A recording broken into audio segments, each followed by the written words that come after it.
Praise the Lord, जय मसीह। आज की सुबह मैं फिर से सर्वशक्तिमान पिता परमेश्वर का धन्यवाद करता हूँ। आज के दिन हम फिर से परमेश्वर को वचनों को सुनने, सिखाने, समझने के लिए उपस्थित हो चुके हैं और मैं बड़ा हर्षित हूँ, आनंद से भरा हूँ, क्योंकि लगातार मैं परमेश्वर के वचनों को सुना रहा हूँ और आपको सिखा रहा हूँ। शिक्षा परमेश्वर की ओर से प्रदान हो रही है और मैं परमेश्वर का धन्यवाद करता हूँ। बहुत सारे गांव से और शहरों से मैंने कल बातचीत किया और बहुत सारे लोग वचनों को सुन रहे हैं और शेयर भी कर रहे हैं। मैं उन तमाम भक्तों का मैं धन्यवाद करता हूँ जो यूट्यूब में और फेसबुक में पास्टर अनुराग मिंज और फेसबुक में अनुराग मिंज करके सुनते हैं, शेयर करते हैं। उन तमाम जवानों का, तमाम माता पिताओं का मैं धन्यवाद करता हूँ, शुक्रिया अदा करता हूँ जो आप वचन मात्र सुनते नहीं हैं, उनको शेयर भी करते हैं। तो कल मैंने बहुतों से बातचीत किया, उन लोगों ने कहा कि हम लोग सुनते हैं, हर सुबह 9 बजे हम आपका इंतजार करते हैं कि हम परमेश्वर के वचनों को सीखे समझे। अब बहुत सारे लोग वचन को शेयर करते हैं, उन सभी का मैं हृदय से धन्यवाद करता हूं कि सुसमाचार सुनाने में आप मेरे सहयोगी हैं और आप परमेश्वर के वचनों को दूर दूर तक शेयर कर रहे हैं। मैं आपका धन्यवाद करता हूं। फिर से जो जुड़ रहे हैं उन सभी को प्रभु यीशु मसीह के मधुर और सामर्थी नाम में जय मसीह की। यीशु मेरे साथ है, यीशु आपके साथ है। ध्यान दीजिए, लगातार प्रार्थनाएं हो रही है मेरे प्रिय, लगातार लोग प्रार्थना कर रहे हैं और उपवास प्रार्थनाएं किया जा रहा है। पूरे विश्व भर में सारे संत, प्रेरित, भविष्यवक्ता, कहीं दास, कहीं दासी, कहीं प्रार्थना योद्धा गण प्रार्थना कर रहे। पर आप न्यूज देखते हैं और पेपर पढ़ते हैं, इसमें पता चलता है कि प्रार्थनाएं हो रही है, पर आप ध्यान दीजिए, केस बढ़ते ही बढ़ते जा रहा है, संक्रमित लोग बढ़ते ही बढ़ते जा रहे हैं, मौतें होते होते जा रही। 32 लाख से ज्यादा है पूरे विश्व में केस है और 2,30,000 से ज्यादा है मौत हो चुकी है पूरे विश्व भर में। हजारों की संख्या में हमारे भारत में मृत्यु हो चुकी है, कई हजार आज भी कई केस पड़े हुए हैं। हजारों की संख्या में भारत में मृत्यु हुई है। अमेरिका में 50,000 से ज्यादा ही मृत्यु हो चुकी है और 32 लाख से ज्यादा ही केस है पूरे विश्व भर में। 2,30,000 से ज्यादा ही मौत हो चुकी है। हमारा प्रार्थना कर रहे और सब प्रार्थना कर रहे, लवलीन हो रहे, प्रार्थना में समय बिता रहे, पर आपको मालूम है इसका जवाब क्यों नहीं मिल रहा है, इसका उत्तर क्यों नहीं मिल रहा है। परमेश्वर की क्या योजनाएं है, इतने लोगों की मृत्यु हो रही है, क्या योजनाएं है, इनके बारे में जानने का हमने और आपने कभी कोशिश किया? कभी कभी मैं भी प्रभु को बोलता हूं, प्रभु इतनी ही प्रार्थनाएं हो रही है। हम लोग कई पास्टर, कई दास लोग जब बातचीत करते हैं बोलते हैं पास्टर साहब, कई पास्टर लोग मुझसे बोलते हैं कि प्रभु के दास जब मुझसे बातचीत करते हैं वो लोग कहते हैं कि पास्टर जी बहुत प्रार्थनाएं हो रही है, कलिसिया कलिसिया घर घर में, और कई संत, प्रेरित, भविष्यवक्ता, कई लोग प्रार्थना करें, उत्तर क्यों नहीं मिल रहा है, क्यों नहीं थम रहा ये वायरस, क्यों ये बीमारियां नहीं जा रही? परमेश्वर का उद्देश्य जानिए, परमेश्वर का योजनाओं को जानिए, परमेश्वर क्या करना चाहता है। इन दिनों परमेश्वर अपनी कलिसिया को अलग कर रहा है। ये कटनी और छटनी का समय है मेरे प्रियो, और परमेश्वर अपने लोग को अलग कर रहा है। परमेश्वर अपने आगमन के लिए और कलिसिया उठाए जाने के लिए और रेप्चर के लिए इन दिनों लोगों को तैयार किया जा रहा है मेरे प्रियो। मैं बताना चाहता हूं कि जरूर कलिसिया घर में प्रार्थना कर रही है, विश्वासिया घर में प्रार्थना कर रहे हैं, पर मैं आपको बताना चाहता हूं उनके जीवन में आज भी कहीं पाप काम करती, आज भी अधर्म उनका पीछा नहीं छोड़ा है, आज भी दुष्ट उनका पीछा नहीं छोड़ा है। कलिसियाएं घर में विश्वासी घर में प्रार्थना करते करते थक चुकी है मेरे प्रिय। एक बात तो मैं आपको बताना चाहता हूं, प्रार्थना है और उससे महत्वपूर्ण, मैं लगातार बोलता हूं, परमेश्वर का वचन सबसे ज्यादा महत्वपूर्ण है। वर्ड ऑफ गॉड सबसे महत्वपूर्ण है आपके लिए, मेरे लिए। पर मैं आपको बताना चाहता हूं कि सचमुच प्रार्थनाएं हो रही है, पर लोग बेबस भी हो जा रहे हैं। संगति, फिलोशिप सबसे इंपॉर्टेंट है मेरे प्रियो, सबसे महत्वपूर्ण है संगति। कलिसिया बंद है ना, इसका असर आज कलिसिया के लोग जान रहे, विश्वासी लोग जान रहे। वो घर में प्रार्थना कर रहे, पर उनका पहले जैसा प्रार्थना नहीं हो रहा है, वो आत्मा में लीन नहीं हो पा रहे, क्योंकि आप जितने विश्वासी हैं, आप जिस कलीसिया में संगति करते हैं, उसी दास का अभिषेक बहाया जाता है। उसी दास के अंदर में होकर परमेश्वर अभिषेक को इनकुलेट करते हैं, पाठ करते हैं, और परमेश्वर कलीसिया में दास के द्वारा अभिषेक को उतारते हैं। सबसे पहले कलीसिया में दास, उसके बाद कलीसिया के विश्वासियों पे अभिषेक उतरा जाता है। मेरे प्रिय, आज कलीसिया जरूर अपने घर में प्रार्थना कर रही है, विश्वासी जरूर अपने घर में प्रार्थना कर रहे हैं, पर उस प्रकार का उन्हें उमंग नहीं लग रहा है, उस प्रकार से आत्मा की भरपूरी उन्हें नहीं लग रहा है। इसका मतलब कहीं ना कहीं वो पाप आपकी पीछा करती है। कलीसियाएं थक चुकी है, उत्तर हमें नहीं मिल रहा है। परमेश्वर अपनी योजनाओं को पूरा कर रहे हैं। यह महान भविष्यवाणी है कि परमेश्वर इन दिनों ऐसा करने के लिए तत्पर खड़े हैं। लोग परमेश्वर को पहचानना नहीं चाह रहे, लोग उससे जानना नहीं चाह रहे। आज की सुबह मैं आपको बताना चाहता हूं, प्रार्थना तो कर रहे हैं, पर प्रार्थना का उत्तर नहीं मिल रहा है। ना दास की प्रार्थना का उत्तर मिल रहा है, ना विश्वासी की प्रार्थना का उत्तर मिल रहा है, और मौतें मौतें होते जा रही है। परमेश्वर के योजनाओं को जानने का कोशिश कीजिए।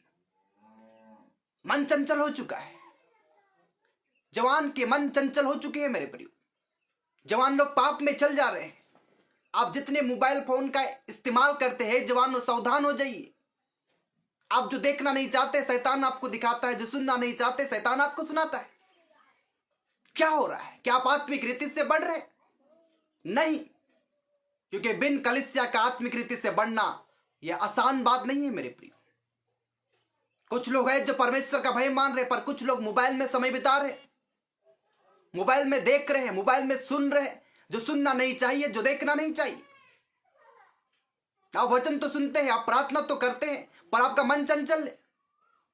कहीं पाप हो रहे हैं। मेरे प्रिय, घर में पाप हो रही है। जवान लोग पाप कर रहे हैं मोबाइल के द्वारा, लड़कियां पाप कर रही, लड़के पाप कर रहे हैं, पति पत्नी भी पाप कर रहे हैं। क्या पाप है? आपके पत्नी रहते हुए आप दूसरे के पत्नी को देख रहे हैं, पति रहते आप दूसरों के पति को देख रहे हैं। मन चंचल है, स्थिर नहीं है। क्या कारण है? अभिषेक की कमी है। क्या कारण है? प्रार्थना में आपको मन नहीं लग रहा है। प्रार्थना जरूर आप कर रहे हैं, पर जिस प्रकार का आत्मा में प्रार्थना करना चाहिए वो नहीं होता है। मैं परमेश्वर का धन्यवाद करता हूं। कई लोग फोन करते हैं, कई लोगों से मैं रोज बातचीत करता हूं। कई लोग जो बोलते हैं कि मैं आपके साथ प्रार्थना करना है, मैं उनके साथ प्रार्थना करता हूं। जब मैं प्रार्थना करता हूं, अपने रूम में भी अभिषेक को महसूस करता हूं और सामर्थ को महसूस करता हूं। आज जिस व्यक्ति से मैं बातचीत कर रहा हूं, उसके साथ भी सामर्थ को महसूस करता हूं। इसलिए मैं बोलता हूं, प्रभु आप यहां भी है, प्रभु आप वहां भी। जवान लोग लड़ रहे हैं, उन अभिलाषाओं से, पापों से लड़ना चाहते हैं, पर सावधानी के साथ लड़िए। परमेश्वर के अधीन हो जाइए और शैतान का सामना कीजिए, तो आपके सामने से भाग जाएगा। हमको लगता है याकूब 4 में आप पढ़िएगा, 7 में। परमेश्वर के अधीन हो जाइए, शैतान का सामना करो, तब वो आपके जीवन से भाग जाएगा। सबसे पहले परमेश्वर के अधीन होना है, उसे वचन के अनुयायी होना है, उसके वचनों पे चलना है, तब आप इस पाप से, बुराई से बच पाइएगा। तब आपके मन में मन और चैन में चैन लगेगा, तब आप आत्मिक रीति से प्रार्थना कर पाइएगा। आज कलीसिया के विश्वासी को पता चल रहा है कि कलीसिया क्या होता है। आप जो घर में प्रार्थना करते हैं, आप तो बेबस हो जा रहे हैं, आपका आत्मा तो लाचार हो जा रहा है। आप घुटने टेक के प्रार्थना कर रहे, पर फील नहीं कर पा रहे होली स्पिरिट को, पवित्र आत्मा को महसूस नहीं कर पा रहे। कलीसिया का महत्व क्या है आप जानते हैं? जिस वक्त कलीसिया खुलती थी, जिस वक्त कलीसिया का द्वार खुलता था, उस समय कलीसिया के विश्वासी लोगों ने, कई लोग महत्वपूर्ण और इंपॉर्टेंट नहीं दिए कलीसिया को, चर्च को। अपने समय पे आना चाहे, अपने समय पे परमेश्वर को चलाने का कोशिश किए। मन किया तो चर्च गए, नहीं तो नहीं गए। मन किया तो प्रभुभोज खाए, नहीं तो हम नहीं खाए। हम अपने मन को अनुसार तो चले ना। आज जब कलीसियाएं बंद है तो आपकी आत्मा बेबस है। आप प्रार्थना तो करते हैं, पर आत्मा में बेचैनी है, और प्रार्थना को उत्तर इसलिए नहीं मिल रहा क्योंकि पाप तुम्हारे शरीर से नहीं गया है। लड़ना है, दुष्ट से लड़ना है, शैतान से लड़ना है मेरे प्रियो, और लड़ाई करना है। मेरे साथ आप परमेश्वर के वचनों में पढ़िएगा एक भारी परिवर्तन के बारे में। हम पढ़ेंगे मैं याकूब 4:7 बोला था, इसलिए परमेश्वर का अधीन हो जाओ और शैतान का सामना करो, तो वह तुम्हारे सामने से भाग निकलेगा। परमेश्वर का अधीन, क्या हम परमेश्वर के अधीन है?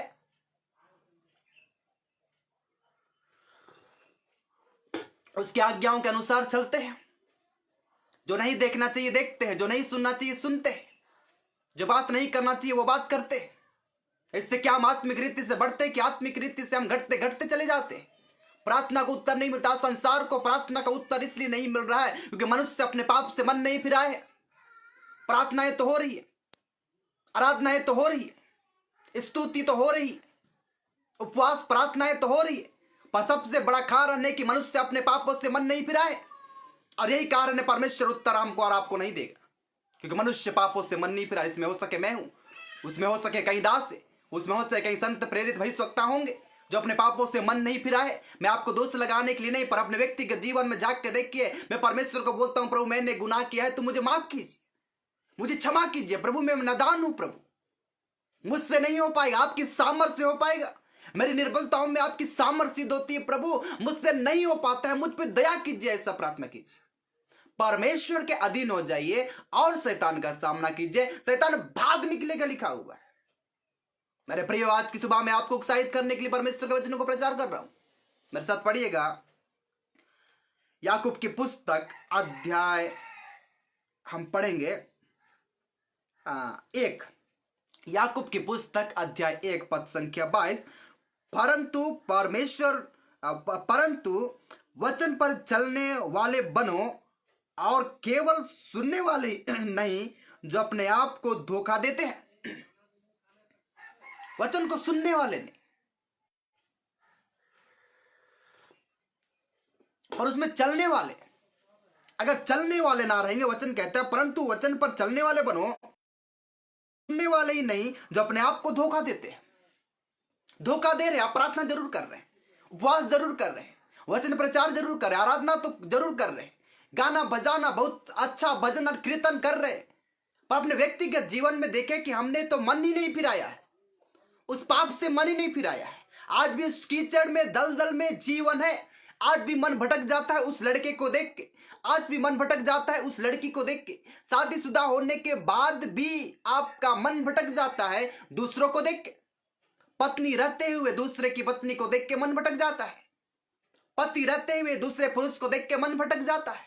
ये क्या है? ये पाप है जो हमारे शरीर से नहीं गया है, हमारे जहन से नहीं गया, हमारे सोच और विचारों से नहीं गया है। इसलिए प्रार्थना को उत्तर नहीं मिलेगा जब तक संसार मन नहीं फिराएगी। आपके गांव, आपके सर तब तक आशीष नहीं पाएंगे जब तक वो अपने पापों से मन नहीं फिराएंगे। कई लोग बोलते बपतिस्मा लिए, मैंने मन फिरा लिया। कई लोग बोलते हमने यीशु को ग्रहण कर लिया, मन फिराया। यीशु को ग्रहण करना एक भारी परिवर्तन होती है आपके व्यक्तिगत जीवन में। आपका देखने का नजरिया बदल जाता है, आपका सुनने का तरीका बदल जाता है, आपके बोलने का बोली व्यवहार बदल जाता है, आपका चाल चलन बदल जाता है। इससे हम जानते हैं यीशु स्वयं आपके और मेरे हृदय में आ चुका है। मेरे जवानों, आज की सभा में हम लड़ाई करेंगे दुष्ट से।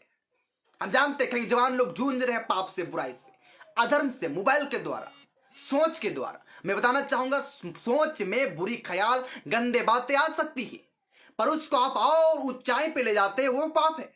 आपके मन में बुरी विचार आना ये पाप नहीं है, ये तो शैतान का काम है। वो तो कंटिन्यू करेंगे ही करेंगे, उसका काम है वो कंटिन्यू करना है। शैतान आपके मन में बुरी विचार है, जवानों ध्यान से सुनिए, शैतान आपके मन में बुरी विचार, बुरी कल्पनाएं, पाप, गंदे बात, गंदे सोच जरूर लाएंगे, मगर उसको ऊंचे और ऊंचाइयों पे आप लेके चले जाएगा, वो पाप है। अगर उसे वहीं पे थाम दीजिएगा, वहीं पे थम दीजिएगा, वहीं पे रोक दीजिएगा, तो आप पाप से बच सकते हैं। अगर आप है जवानों सुन रहे, अगर आपके मन में बुरी सोच, बुरी कल्पनाएं, किसी स्त्री के बारे में, किसी लड़की के बारे में, किसी लड़के के बारे में अगर बुरी सोच और विचार, कल्पनाएं आपके मन में आती है, तो ये स्वाभाविक है, ये आएंगे, आप जवान आएंगे। पर मैं बताना चाहता हूं, उसे ऊंचाइयों पे मत लेके चले जाइए। व्यर्थ कल्पनाएं मत कीजिए जो हो नहीं सकता, जो कल्पनाएं है, और उस कल्पना के द्वारा पाप होती है। संसार को प्रार्थना का उत्तर उस वक्त मिलेगा जब अपने स्वभाव को हम बदलेंगे, अपने बोली व्यवहार को बदलेंगे। जिस प्रकार की परमेश्वर को दीनता, नम्रता चाहिए, अगर संसार के लोग और विशेषकर परमेश्वर के लोग देंगे, तब ये उत्तर मिलेगा, वरना मौतें होती रहेगी, आर्य महामारी फैलती जाएगी, पूरे विश्व भर में फैलती जाएगी। इसका रोकथाम कुछ नहीं है, अपने पापों से मन फिराना है।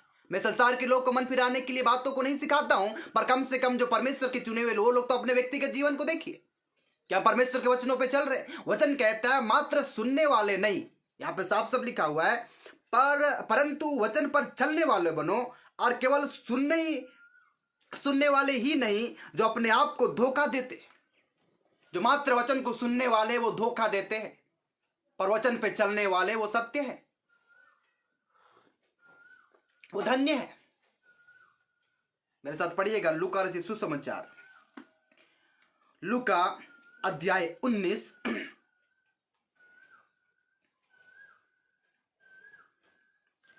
लूका 19 हम कुछ पढ़ेंगे एक पद से। लूका 19।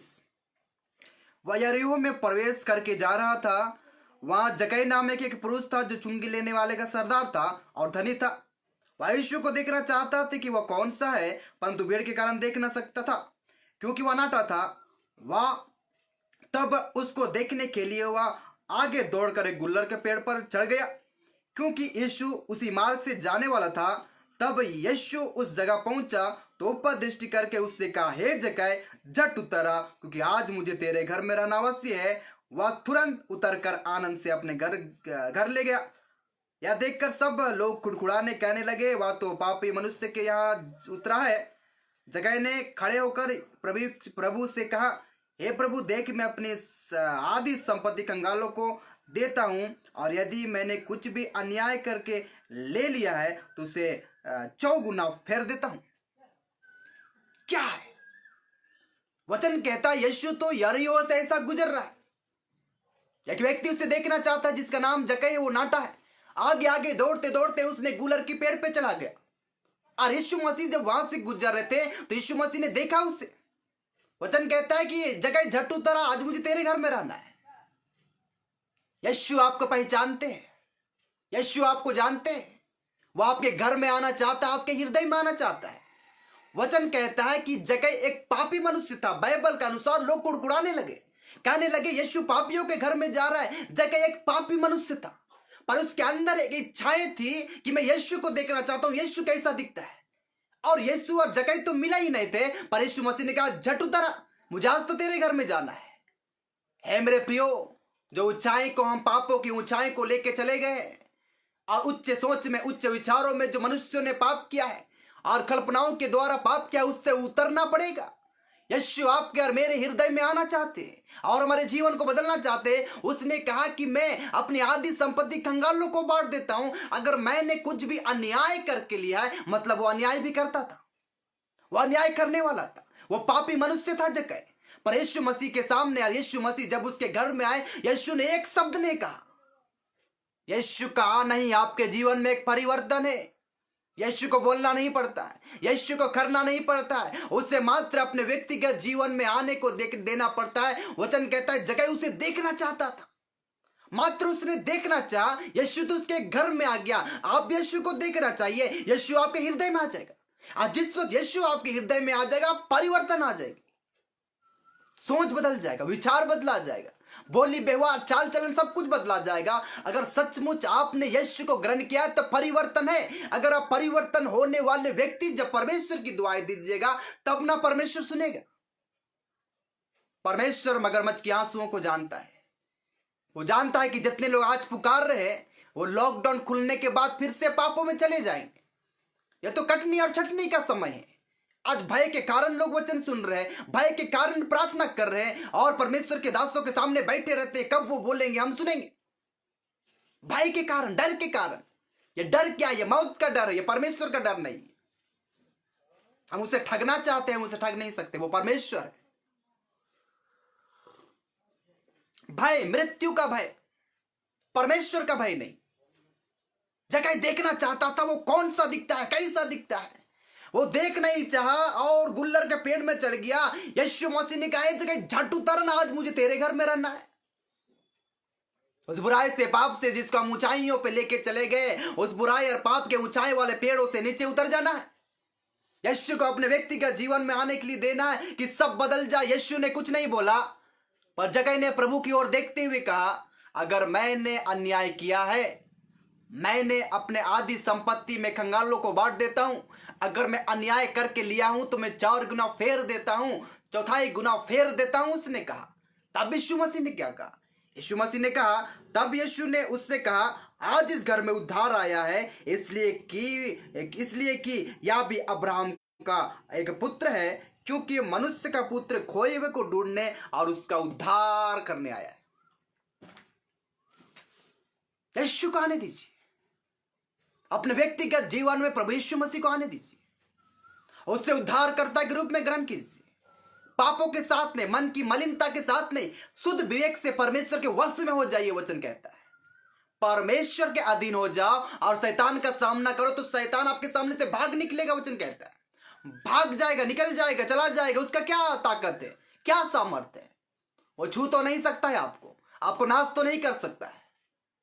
मृत्यु का भय पूरे संसार में फैलती जा रही है और प्रार्थना का उत्तर इसलिए नहीं मिल रहा है क्योंकि लोग मनुष्य मन नहीं फिराए। प्रार्थना तो जरूर करते हैं, वचन तो जरूर पढ़ते हैं, वचन तो जरूर सुनते हैं, पर मन तो नहीं फिराए।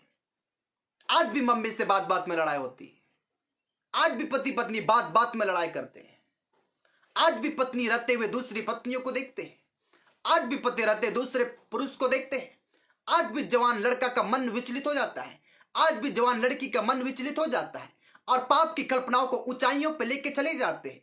जब तक हम पाप रहित ना हो जाए हमारी प्रार्थना कैसे सुना जाएगा? पाप रहित कब होते हैं? जब यीशु हमारे हृदय पे आता है। मैं कई बार बोलता मत बोलिए मैं यीशु को जानता हूं, मत बोलिए मैंने उसे ग्रहण किया है, मत बोलिए। आपका आंख, आपका चेहरा, आपका चाल चलन, आपका उठना और बैठना, आपका विचार करना, आपके मुंह से जो शब्द निकलती है वो शब्द बताता है कि तुम्हारे अंदर यीशु है, तुम्हारे अंदर यीशु है। तुम्हारा चलना बताता है, तुम्हारा बैठना बताता है, तुम्हारा उठना बताता है, तुम्हारा देखना बताता है, तुम्हारा बोलना बताता है, तुम्हारा चाल चलन बताता है कि यीशु तुम्हारे अंदर है। यीशु का अनुग्रह तुम्हारे अंदर है, उसका सामर्थ तुम्हारे अंदर है। आज जवान मेरे साथ आइए, प्रार्थना कीजिए, लड़िए दुष्ट से, लड़िए उस अधर्म से और पाप से। विजय आपकी है, विजय मेरी है। कि जो हमारे साथ लड़ रहा है वो सर्वशक्तिमान है, उसकी ताकत असीमित है, वो आपके साथ युद्ध करने को तैयार है। शैतान से वो तैयार है।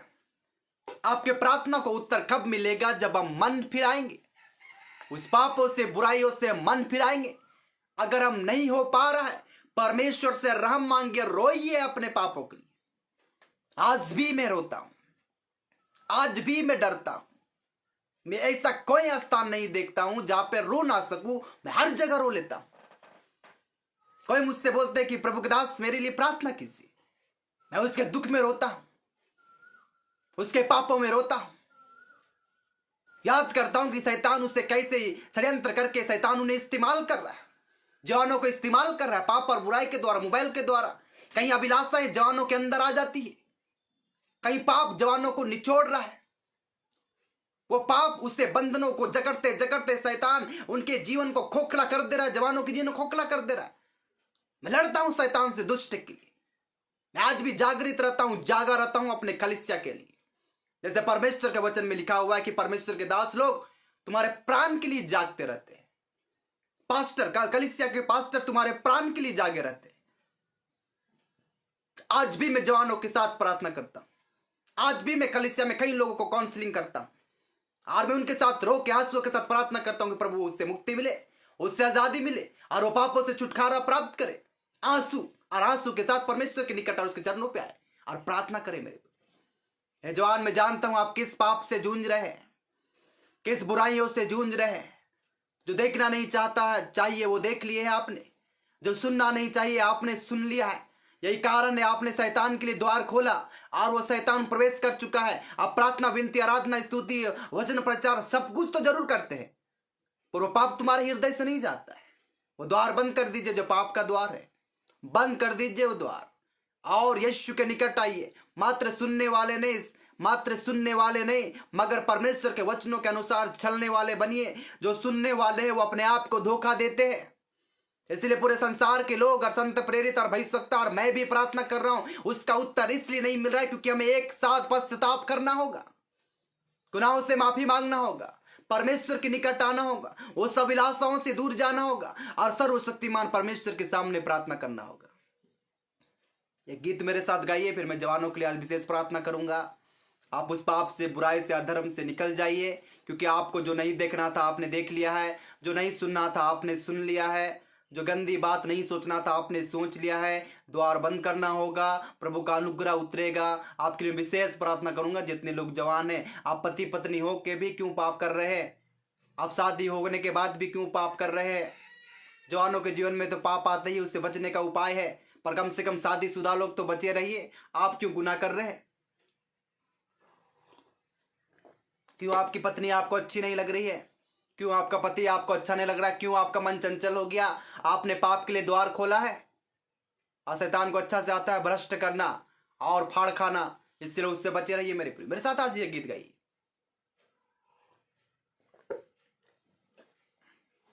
ये बहुत सुंदर गीत है। उसके बाद मैं आपके लिए प्रार्थना करूंगा, विशेषकर जवानों के लिए। परमेश्वर का अनुग्रह आपके साथ रहे। परिवर्तन, जैसे जक्कई के जीवन में यीशु मसीह आया, वो बदल गया। वो अन्याय करने वाला था, वो पापी मनुष्य था, बदल गया। ऐसे ही यीशु जब आपके अंदर आया है, आपके जीवन में एक परिवर्तन आएगी। मेरे साथ इस गीत गाइए। कोशिश करूंगा, ऐसा आवाज नहीं आ, गला भी रोज चिल्ला रहा हूं, और माइक से प्रचार नहीं कर रहा हूं, क्योंकि लाइव बनाना पड़ता है, अकेले ही बनाता हूं तो सामने से बनाना पड़ता है, इसीलिए मैं माइक का इस्तेमाल नहीं करता हूं। माइक मेरे पास है, बॉक्स मेरे पास है, हमारे घर में सारी सुविधाएं हैं, पर भी मैं बिन माइक का प्रचार करता हूं, तो गले में थोड़ा दम लगाना पड़ता है। पर मैं गीत गाऊंगा परमेश्वर की महिमा के लिए, सुर से नहीं, राग से नहीं, आत्मा से। आपके साथ मेरे साथ गाइए। आप रिवाइवल सॉन्ग में 15 आप कर्स निकाल सकते हैं और गा सकते हैं अपने घरों में। मेरे साथ गाइए 15। आज मैंने वादा किया, जीवन हो या मरण, करूं अनुसरण तेरा, बस तेरा मेरे प्रभु। वादा मेरा, वादा मेरा, आज मैंने वादा किया, जीवन हो या मरण, करूं अनुसरण तेरा, बस तेरा मेरे प्रभु। वादा मेरा, वादा मेरा, आग हो या पानी हो तेरा संग ना छोड़ूंगा, जो भी आज्ञा हो मैं वही करता जाऊंगा। हो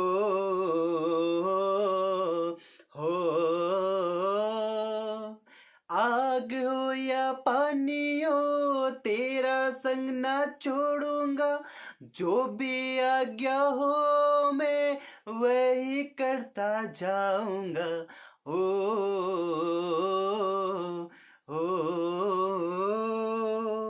आंधी हो या तूफान हो रहूंगा बन के तेरा। वादा मेरा, आज मैंने वादा किया, जीवन हो या मरण, करूं अनुसरण तेरा, बस तेरा मेरे प्रभु। वादा मेरा, वादा मेरा, दुनिया के अंधेरों में दीपक बनकर जलूंगा, लोगों की आशाओं में नमक बनकर गलूंगा। हो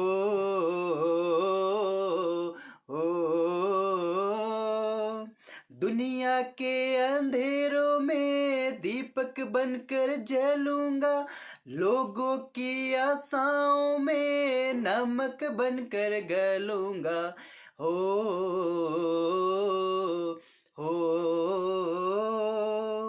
कांटे हो या पत्थरों चलूंगा बन के तेरा।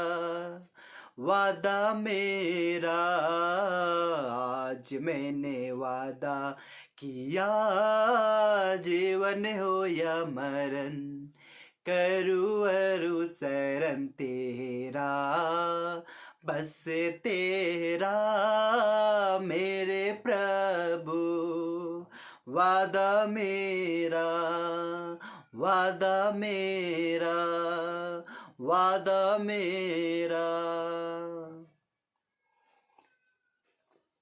कौन रोक सकता है? हम लड़ाई कर सकते हैं दुष्ट से, उसकी सेनाओं से। बुरी कल्पनाएं, बुरी विचार, शैतान की कई योजना, षड्यंत्र आपको पीछा कर रही है जवान। कई अभिलाषाएं उत्पन्न होती है। आज हम विशेषकर जवानों के लिए प्रार्थना करेंगे। अपने आंखों को बंद कीजिए, अपने सरों को झुकाइए सर्वशक्तिमान परमेश्वर के चरणों पे, और आज हम जवानों के लिए प्रार्थना करेंगे। प्रभु, बेबस हो जा रहे जवान, कलीसिया के लिए भी प्रार्थना करना चाहते हैं, उनका मन बेचैन हो जा रहा है प्रभु। आज जो कलीसिया में आना चाहते हैं पर कलीसिया का द्वार बंद है परमेश्वर, चर्चों में ताला पड़ी हुई है प्रभु। इसलिए हम प्रार्थना करना चाहते हैं प्रभु, अगर यीशु सचमुच तुम्हारे हृदय में आया है तो एक परिवर्तन को लेके आया है। पाप चली जाती है जब यीशु तुम्हारे अंदर में आ जाता है, समा जाता है।